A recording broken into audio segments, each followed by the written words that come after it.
Yellow media మీద ఉన్నటువంటి కోపంతో, చంద్రబాబు నాయుడు గారి మీద ఉన్న కోపంతో, జగన్మోహన్ రెడ్డి గారి మీద ఉన్నటువంటి ప్రేమతో వాళ్ళందరూ వాళ్ళు వస్తున్నారు. ఏం చేయాలి మేము?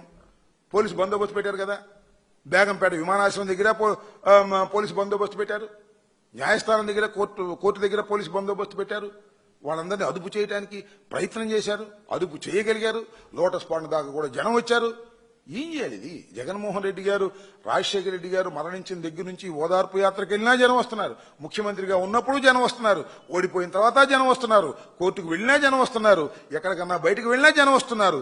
ఇది ఆయనకి ఉన్నటువంటి వరం. మనం ఏం చేస్తాం? అది చూసి కడుపు మంటతో చంద్రబాబు నాయుడు గారు, అది చూసి కడుపు మంటతో లోకేష్ గారు, అది చూసి కడుపు మంటతో ఈనాడు, ఆంధ్రజ్యోతి ఊరే కడుపు మంటతో వాగితే ఏం ఉపయోగం? మీరు వాగిన కొందికే జనం ఇంకా బ్రహ్మాండంగా ప్రేమించేటువంటి పరిస్థితులు వస్తున్నాయి. ఇది గమనించండి. మీరు ఎంతగా నొక్కాలని చూస్తే అంతగా జనంలో అభిమానం పెరుగుతుంది. అప్పుడేమైంది? ఇంకొంత ముందుంది ముసళ్ల పండగ.